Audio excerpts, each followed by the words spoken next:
Good morning, everybody, and welcome to What's Real in Real Estate. Another beautiful, beautiful, beautiful day in Las Vegas. Of course, the weather is, like always, spectacular.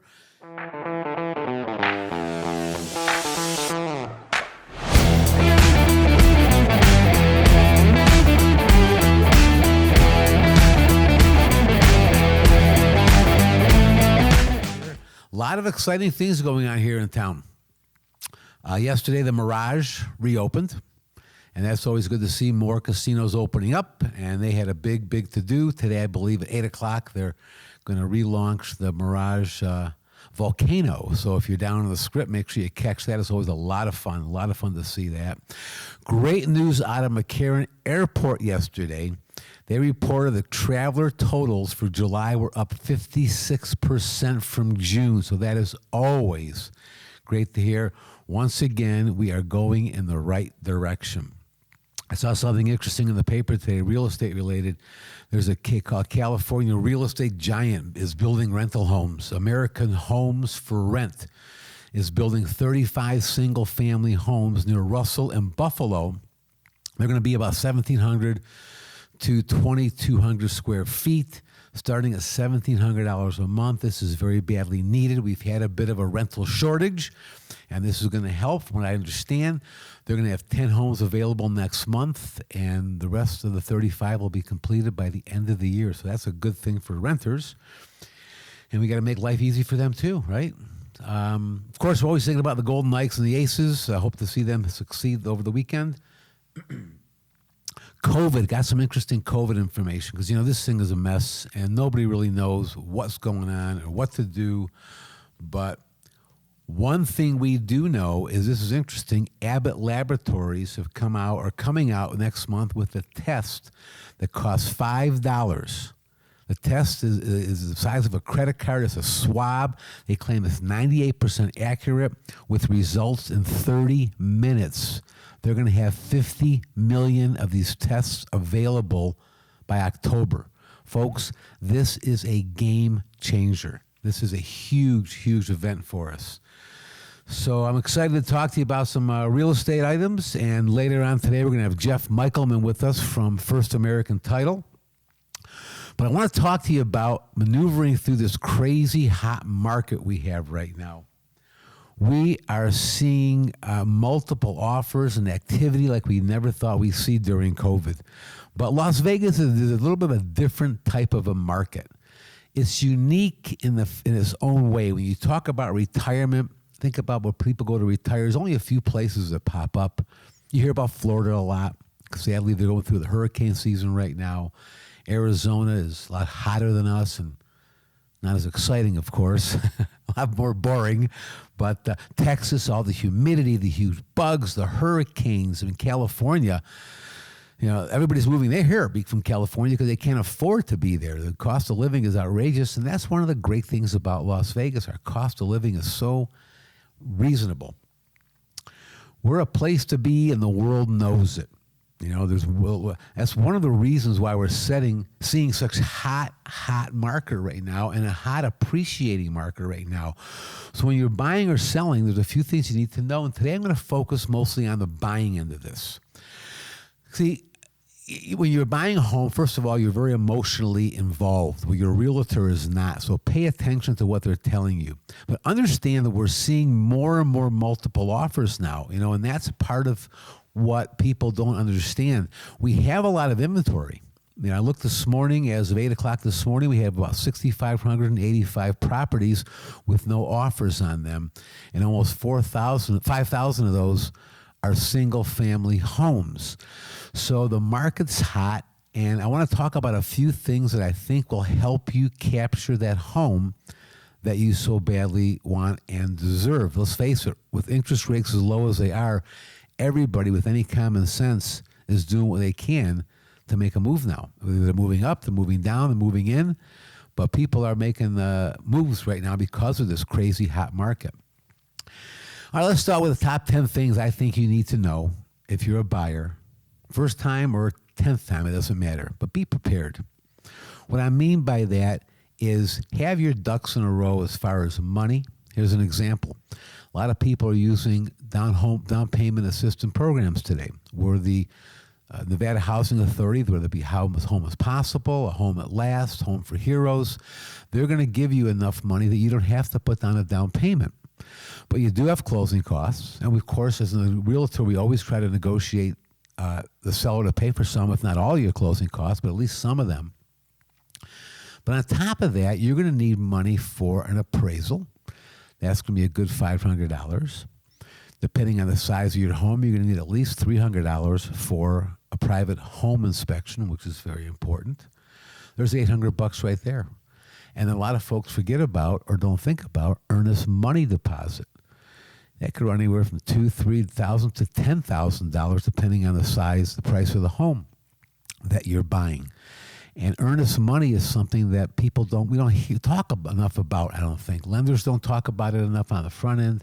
And it's important that everybody know that there's no reason for a seller to take his house off or her house off the market for your benefit unless you have a little skin in the game. And that's what an earnest money deposit is. So you are telling them, we used to call it a good faith deposit. You're showing your good faith in this transaction by putting down some of your money while this transaction is taking place.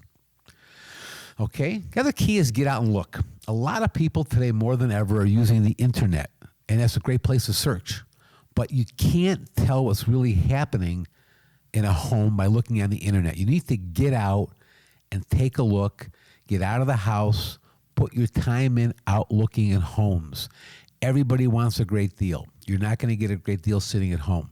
Get out, take advantage of your realtor's time. If he's offering you to show you homes, get out there and go look at the home itself. Now, when making an offer, this is also something that's, is real important. Your goal is to buy a house. I understand everybody wants to get a deal. And of course, if you have any family or friends who ever bought a house or ever thought about a house, they're going to give you all the best advice. And I'm only kidding, but they think they're going to give you the best advice on how to buy this house, how to steal this house, because you got to steal it. You can't just go out and buy a house. You have to steal it. Otherwise, you don't feel good, right? Well, that's crazy, especially in a market like this where we're in a hot market. You've got to be prepared that you got to keep your eye on the price. Keep your eye on the price. The price is your new home. If you feel you need to lowball somebody just to save $5,000, think about this. $5,000, it's a lot of money. I understand that. But $5,000 in terms of buying a home may be about $20 a month in your mortgage. So here you have a chance to buy the home you really like, but instead you're going to play games and try to beat these people out of an extra $5,000 just to prove that you're the tough guy, tough gal. You know what you're doing.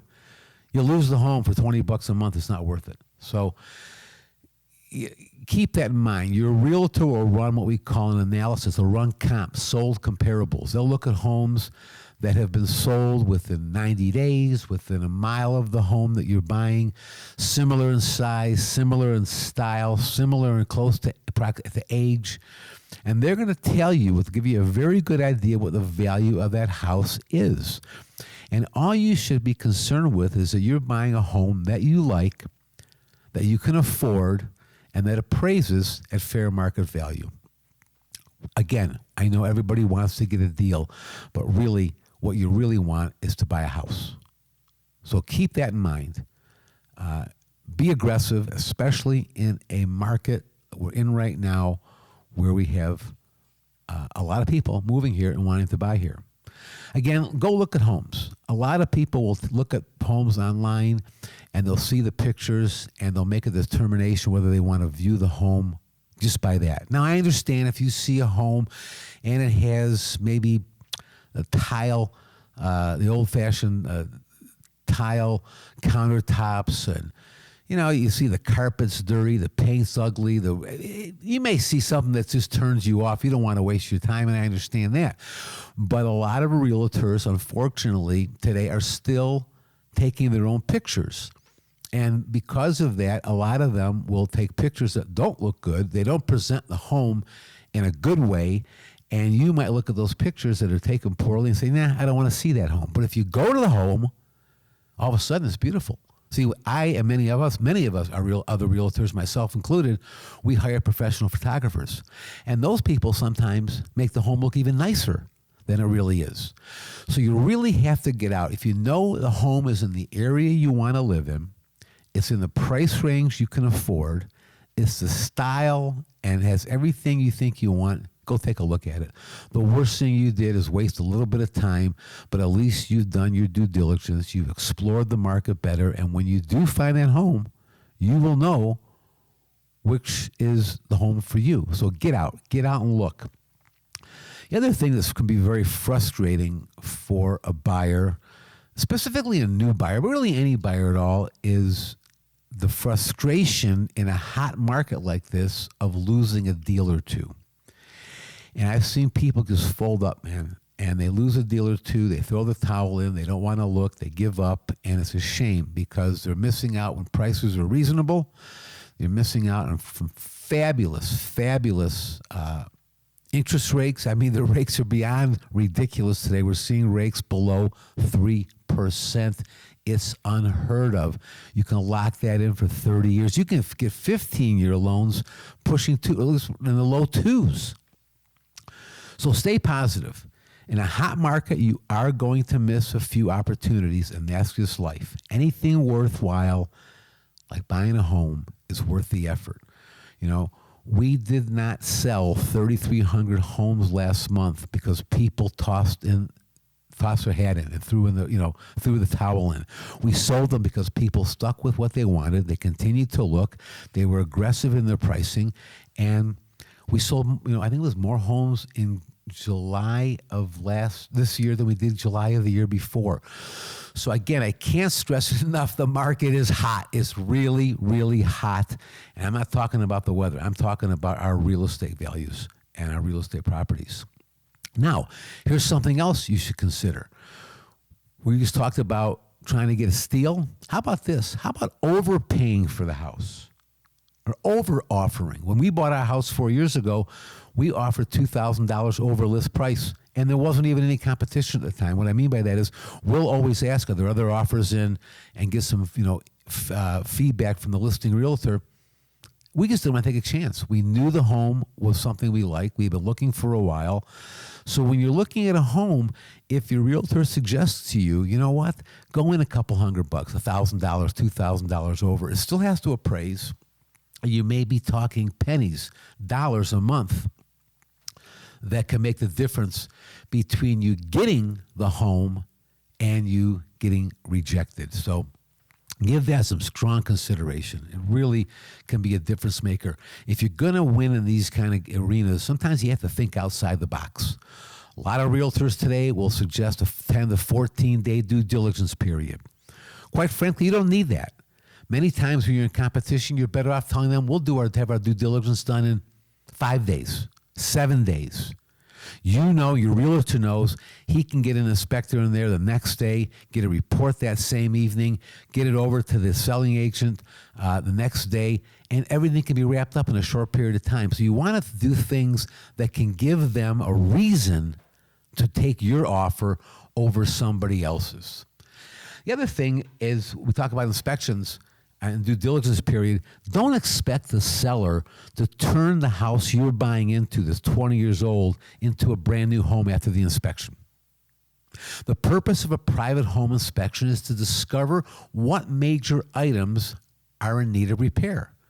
If a light switch plate is cracked, let it go. It isn't a big deal. What we're looking to focus on more, how's the HVAC, how's the plumbing, how's the roof, how's the electrical. Those are the items that can cost you hundreds and even thousands of dollars down the road. Those items need to be addressed. Cosmetic issues, nothing. I mean, look, I'm not a handyman, I'm not a painter, but I've painted homes that I've lived in more times than you can think of. And you go get a gallon of paint and a paintbrush and a couple drop cloths, and you're good to go. So you can really spruce up a house beautifully with just a little bit of effort, and you won't miss out on these. Don't miss out on these homes because the paint on the wall is red. You can paint over it.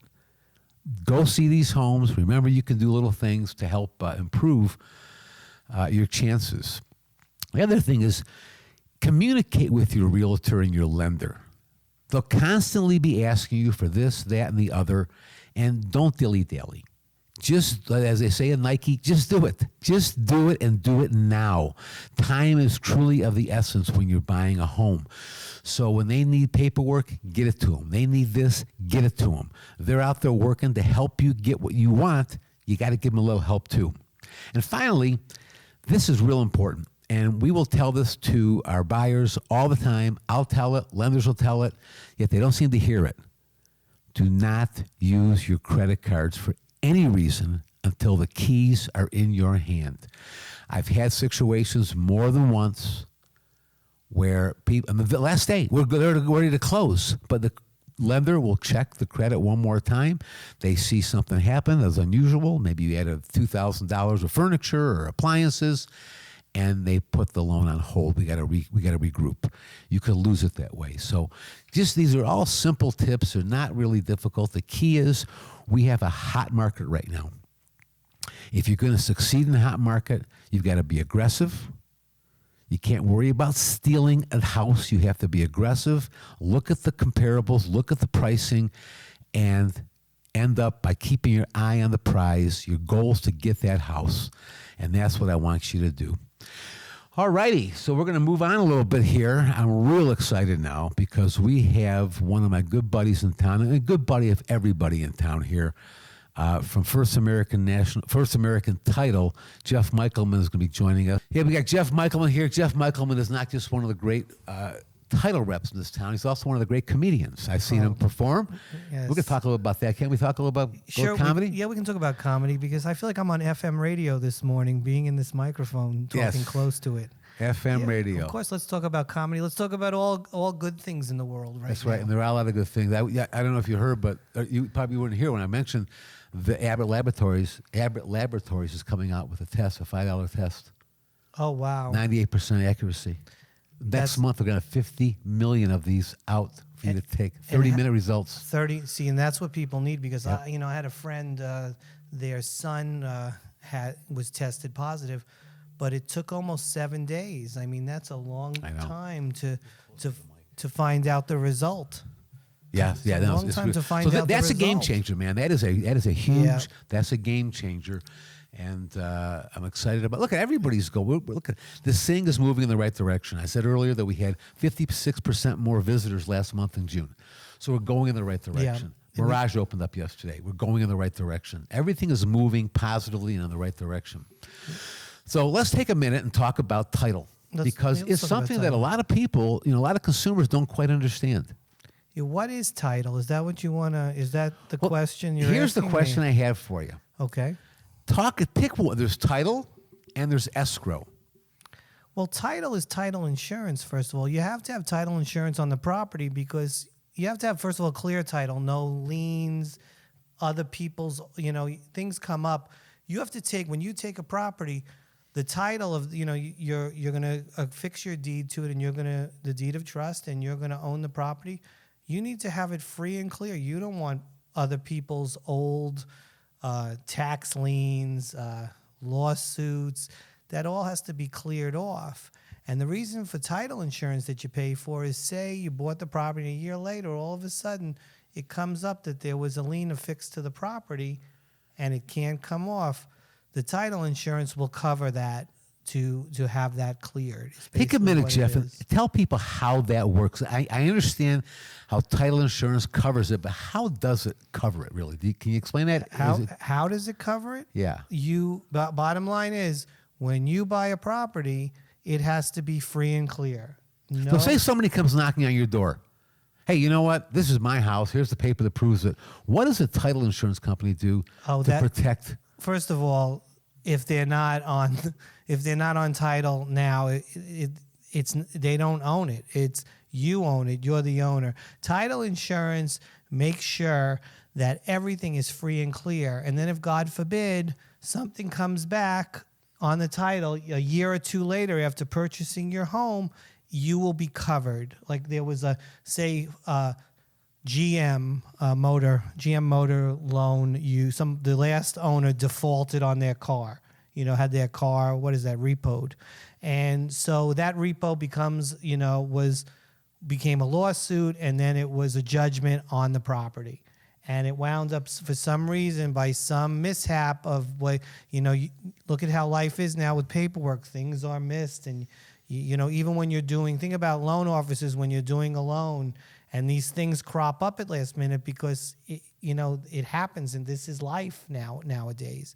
So if, say, God forbid, that GM loan from the old owner was still on the title, and they found that it was still buried somewhere in not a clear, in a ghost a ghost lien, it will be covered by the title insurance. So they'll pay it off. They'll clear it up. Correct. Okay. So that's the title side of it.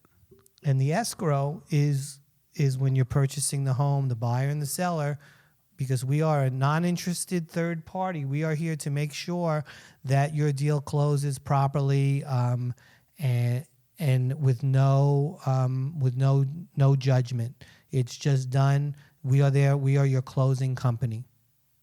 Now, you can't give any advice. You're not attorneys here to give any legal advice. You're just there to make sure that everybody's treated fairly. Correct. And the deal is processed and completed properly. Correct. No legal advice. No advice from you have to go to a CPA, a lawyer.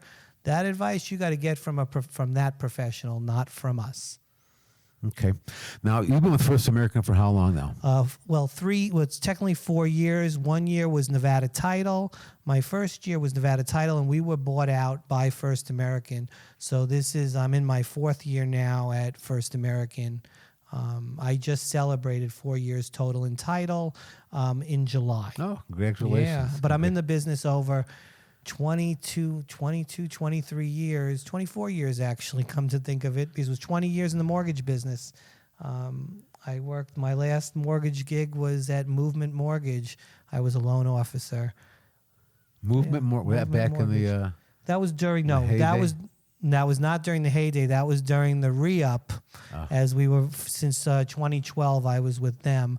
But in the heyday, I was with a company called Custom Home Loans, which I actually owned. I was a net branch owner. And then, what happened. We all know the story. Yep. That's not comedy. No, let's talk about your comedy. Let's talk. Okay, you want to talk about comedy? I've seen Jeff perform. He's a blast. And he, before COVID, you had regular gigs all around town. Yeah. It was fun, over at the Eclipse Theater at the Tickle Me Comedy Club. I remember that. It was great. I got to do LA. I was on stage at LA Comedy Club thanks to the great Butch Bradley's 10 o'clock show. And, we did the Comedy for a Cause for VA rep. Yep. And boy, I got to tell you, I don't know. I pray every day that we'll be able to come back and have some entertainment and, have some sort of new normal in a way of getting, these clubs opened and these shows open so people can see them and, have their fix. There's a lot of entertainers today doing live shows on Facebook. Right. Have you thought about that? It's kind of hard to do that. Yeah, you know what? No. Because, you need the reaction, don't you? I think you need the reaction. You need to vibe. Like, I'll tell you the thing about comedy, which for me, because I do a lot of, even though my son always says I'm better when I'm just spitting it out than going on my script. He always tells me this.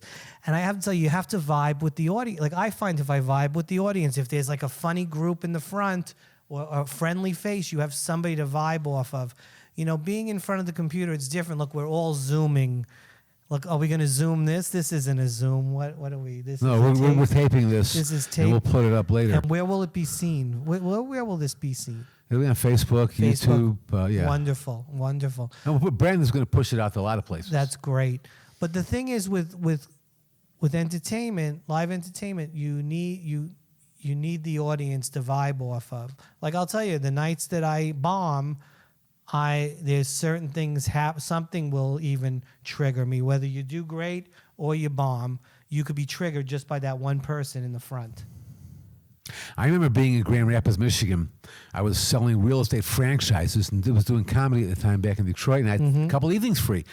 So I had called up a couple clubs, and they both gave me guest spots. And one night I went up to this club. A place is called the Bob, downtown Grand Rapids. Great building, a lot of activity, big entertainment center. And I'm telling you, they gave me 7 minutes. I must have gone 20. I was just on a roll. The next night, I'm in a similar club. I couldn't get anyone to smile at me. Same material, same city, What, so sometimes those things just happen. I don't know what causes it, but it happens, doesn't it? It happens. It's there's no science to it. It just every night was a different adventure, and they said you have to do at least 300 stand-ups before you figured it out. Really? Yeah, that's the number. The guy that taught me the business, Mark Ridley, said, get one great 7-minute bit and you show it to different people. Right. 5 different audiences. Master one, and then you slip in a new joke here in a few months. But yeah, it was a lot of fun. And I'm looking forward to doing it again. I'm looking forward to seeing you back out there doing it again. Yeah, well, you'll do it with me when I host the show again. But it is true about the if you think about the great comedians, that's it. They have a 7 to 10 minute bit, and their signature jokes are consistent. Right. Like you laughed at it 500 times on Johnny Carson, which I miss Johnny Carson. He was still the. He's the I king. was younger, but he was the king. I watched him on you. You can go on YouTube. Speaking of YouTube, and you can see all the Johnny Carson shows, and some of them were just. They don't make it like that anymore. No. That's one thing I miss. We watch, I don't really care for late night TV at all anymore, but if I do watch it, what I find disappointing is they'll bring on a guest. Mm-hmm. When that guest is done, that guest will leave, and the next guest will come on. With Carson, it was a party. Yeah. One guest came on, the next guest came on, then one moved down, they moved down. They had 4 or 5 people there. It was a riot. Yeah, it was really you felt funny. like they were in your living room having a party. Yeah, and with you. people would interrupt the person, Oh. and sometimes if the guest was too high and mighty, they would get upset if the other person was interrupting them, and you couldn't make TV like that. No, it's too sterile now. Way too sterile. It's Elie, a who is shame. your favorite comic? I have 3 favorite comics. I just had this conversation with somebody. In no particular order, but George Carlin, Rodney. Okay. Love Rodney. Yeah. And the third one is a guy named Robert Schimmel. Do you know Robert Schimmel? Yeah. I can't believe Robert Schimmel. I have his hat. Somebody gave me as a gift his hat. I met actually Robert Schimmel one night. It was when the park was called the Monte Carlo. I saw him there. I saw him there too, and I met him after the show. Yeah. What a nice guy and funny. He was really, really funny. Yeah, tragic story. I mean, beat cancer, had a heart attack, and then got killed by a drunk driver. Right. What a terrible thing. Terrible story. Yeah. Mine was, he was a Las Vegas native, a resident for years, was David Brenner. Oh, fabulous. Was my favorite when I was growing up. And then there's Richard Pryor. Yep. Richard Pryor was really groundbreaking, and I watched his Live from the Sunset strip was on Showtime a couple of weeks ago, and I'm still hysterical laughing till this day, because back in the 70s TV was different, and even if they said something that was just on the fence, for being dirty or clean.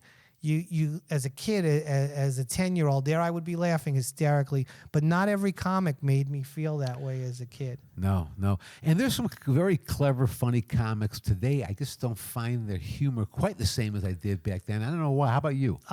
I agree, but Kevin Hart makes me laugh out loud. He makes me laugh. Jim Gaffigan, funny guy. Sebastian Maniscalco. Yep.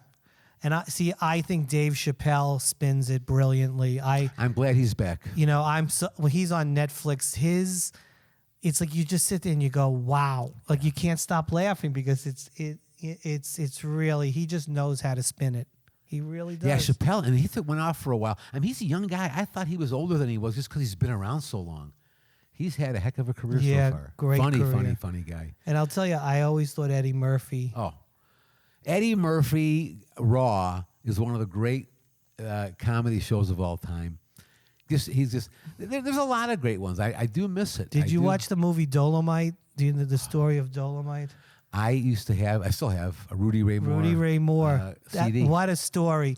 That guy, and the way Eddie Murphy did that, I love the 70s. I think one of my favorite periods of life is the 70s.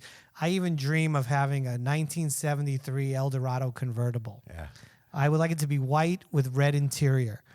So when I watched this movie, the vibe of it was so great, and he was so good. And I think about, when you're in comedy and you start out, There's a girl, Nieve Melandra, from, I want to give a shout out to her because she's one of the reasons I got to be on stage. And what was fun with her, she would sing, this beautiful girl singing, you saw it at the restaurant, when there was that restaurant in Boca Park, then there was the cigar lounge. So she would sing beautifully and everybody would be drooling and all, and excited, and her voice was great. Everybody loved her. And then there would be me, Rudy Ray Moore, getting up to do my 10 minutes, and everybody's talking and drinking, and you're hoping somebody's listening. And then people started to listen, and it's a comedy is a gradual thing. You talk about 1973 El Dorado. Yeah. A buddy of mine back in Detroit, his brother was a big shot with Westbound Records. Oh, Westbound wow. Records with Funkadelics and George Clinton, a lot of great stuff. And he bought a drug car, meaning it was busted. The cops busted these people, took apart the car to find drugs, put it back together, and then my buddy's brother bought this car, very cheap, and was beautiful. Mm-hmm. The problem was when you pushed down the window at the driver's side, the passenger side window went down. Oh, how funny. If you turn on the radio, the heat, it was so out of whack. Right, it was that's crazy, funny. but we all loved driving because it was. Sounds like a Mel Brooks movie. It was like that. Yeah, it was a lot of fun. So let's take a minute and go back to real estate for a let's. bit. You've been here for a while. You've seen this market. Where do you see the future of the real estate? In the near future. Hold on, let me estate? get my crystal ball. Get your crystal ball out. Clean it, polish it up. I have no idea, but I will. But I have no idea. The thing is, I feel that we were always a hot market and growing. Someday we are going to be some form of traditional market. But we still are hot right now. We're still hot right now, and I'm going to tell you why we're going to stay hot for now is really my opinion and my 2 cents. I feel because, first of all, mortgage interest rates are so low. Yep. I mean, think about it. You can buy a house at 2.5%. Right. Is out there. Especially veterans now can get really. I mean, there's VA rates are crazy.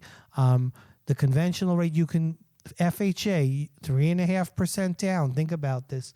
You get 3.5% down, and you're at 2.5%, 2.75. You can actually do a down payment assistance program where you pay more. They'll give you the down payment, and all you're paying is 3.25%. And no offense to the landlords right now, but rents have become very high here, very high. So there's much more incentive to be a homeowner, and the reason why the market is also staying. If you think about this, the rents, the mortgage rates are in the 2s. Okay, if you bought a house say a year ago for $50,000-$75,000 less, you'd be paying more than you're paying at this low rate right now. And I tell people, everybody should be buying. If you don't own, you should be buying now. And I really do believe that. And the market where I see it, I don't know. If rates stay down, I believe we're going to continue to go. But if rates go up, we'll have some sort of slowdown. But we will not have 2008 again. Everything is different. But indicators, you just don't. I don't have a crystal ball. We just go one day at a time right now. No one does. Nobody knows. But your natural gut feel, you can see what's happening. And again, there's so few places where a person can go to retire affordably with great weather. Right. Like you can't hear. And beyond the weather, let's face it, the entertainment, the nightlife, the 24/7 lifestyle is fantastic. Right. It's just wonderful. And we also have some of the best communities in the country. If you think about it, Summerlin, Green Valley Ranch, Aliante, Anthem. I mean, these are beautiful, beautiful communities that are kept so clean. It's a pleasure to live here. Everything is well maintained overall in this town. People that come and visit, and we take them off the strip to our house or to the neighbor, they can't believe it's still in Las Vegas. Yeah, it's so funny. Remember those days when people, where do you live? Which hotel you live in? I know. Dantana. You live on the strip. I used to drive me nuts. Yeah. Who was Dantana? Robert Urich. Yep. Dantana right. at the Desert Inn, right? At the Desert Inn, which is now the Wynn. Yeah, look, I remember coming here on vacations with Carol, and she'd always say, let's go to, she wanted to take me to Hoover Dam. Mm-hmm. And I knew about it, but I'm here to gamble and have a little libation and some entertainment, hang out at the pool.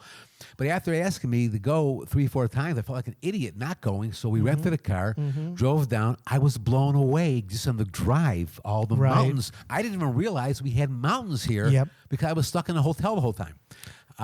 It's fantastic to see the growth of the city. It's exciting. And the future is exciting. It's just a great place to be. It's a shame we're going through this ridiculousness now, but we're going in the right direction. Yeah, we really are. Everything's going to be okay just in Yeah. time. Just in time. It's all.